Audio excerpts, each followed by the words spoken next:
Good morning. Welcome to Market Monday for March 17th, 2025. Happy St. Patrick's Day.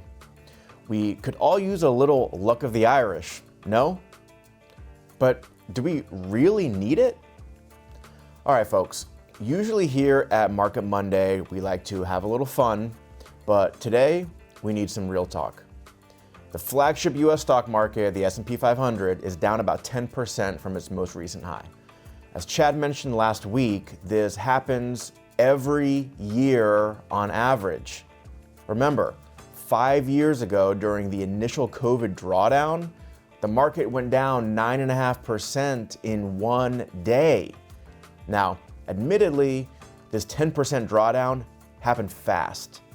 In fact, this one happened in just 20 days, making it the fifth fastest in the past 75 years. Fair enough. But folks, if this was too nerve-wracking, stock market investing may not be for you. This is a plain vanilla, ordinary drawdown that we see every year on average. And coming off the back of, here's every 15-year period since 1970. So imagine 1970 to 1985, 1971 to 1986, 72 to 87, 15-year rolling periods. Out of any 15-year period since 1970, we have just finished the best. There were no better 15-year periods to be a U.S. stock market investor over the past 40 years. And if that wasn't enough, there were only two down years in the past 15. Just over 4% in 2018 and 18% in 2022. Are we due for a little reversion to the mean? Did the US market get a little expensive? Are we expecting US stocks to continue going up and up as they have been? It's possible, but do we want to rely on it?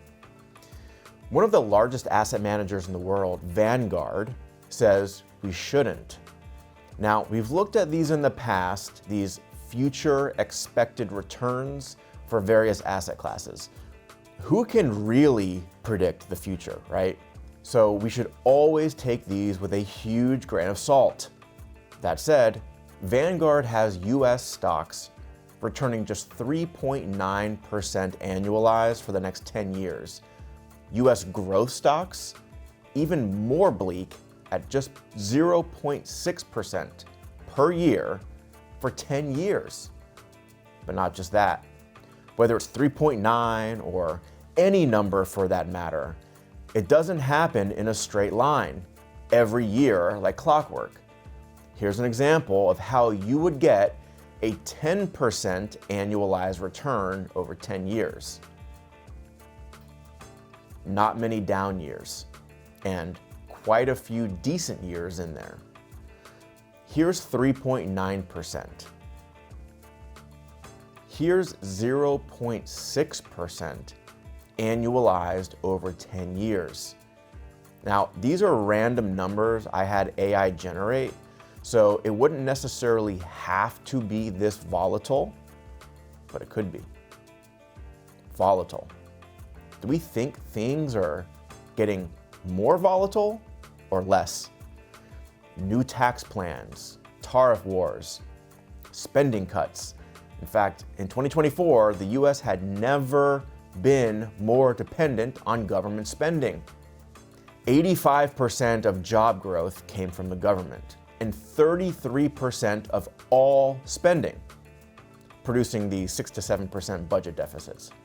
In 2025, major global economies, including Japan and China, of course, in addition to the US, are shifting to revive the private sector, which could bring some market pain before visible private sector-led gains. Which reminds us of a beautiful quote from legendary fund manager Peter Lynch: "Everybody in the world is a long-term investor until the market goes down." Have a great week.